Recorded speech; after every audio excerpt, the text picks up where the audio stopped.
నా తోటి నువ్వు చూస్తావా అక్కో అదిగో నీ మీద నమ్మకమో నాకు లేదక్క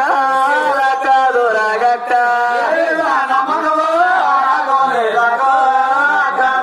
అదిగో మాట లేదక్కో రాతారాయాలో కాదు రాగక్క అదిగో మాయా మాటలు జారు మోరో కాదు రాగక్క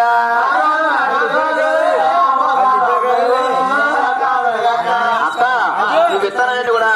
ఆగో రాగు పట్టుకుని రాజకీయాలు చేసుకుంటాను రాస్తావా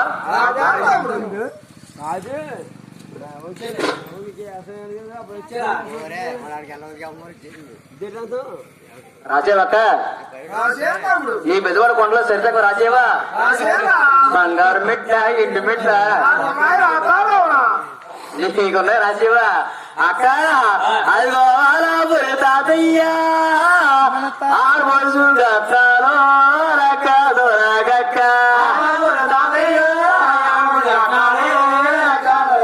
అదిగో వాళ్ళ పొడుసు కట్నాలు 500 ఇస్తారు రక్కదు రాగక్క అదిగో వండిలో శశకము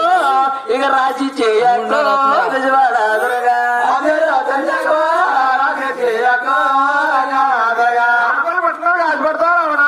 ఏ అక్క ఆడవాళ్ళు మన దగ్గర నా కూతురు కొడుతామురా నీ సోకుసేత నేను చూసేస్తాను ఇంత మొదలు గొప్పగా చెప్పేసుకున్నావు కదా రావే వెళ్ళిపోతాను రాసేవక్క అదిగో కాలాగరికి శంభులు పళ్ళాలు తాయాలక్క దొరగక్క అదిగో శంభుల పొదిలేసో పళ్ళు మటుకెళ్ళు రక్క దొరగక్క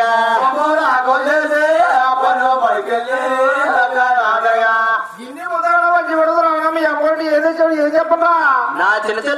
చెల్లి వాడా కూడా చెప్పక్క ఇదక్క మీరు పెద్దవాడైనా నేను చిన్నవాడినైనా ముందు పని నొర్రు పుడతారు వాళ్ళకు ముందు రాకుండా వచ్చి నాకు మొక్కు పళ్ళు ఇచ్చి వాళ్ళ ముక్కులో మూతుల్లో ఇల్లు తప్పుడు చేసుకుని నాకు డబ్బులు వేసి వాళ్ళ గుండు కొట్టించి నా ఒక నామం పెట్టి అప్పటి నీ కొండ పంపుతాను నీకు అలాగ ఇష్టమేనా నీకు అలాగ ఇష్టమైతే నా కాళ్ళ ఆపదన అడ్డుపడాలా నా కష్టమైన కలుసుకోవాలా నేను ఎప్పుడు కాకెత్తే అప్పుడు ఒక బెజవాడ కొండ వదిలేసి వచ్చేయాలా వస్తావా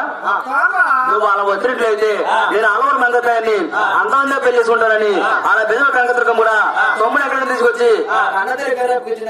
కన్నతల్లి పేరు మీద అనుకుంటుందంట నా కూతురికైతే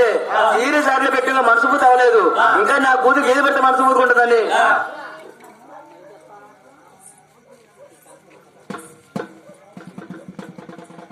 అలా గోడు ముక్కు తీసి అలా పొట్టేడు సాగి చెప్పి గోవింద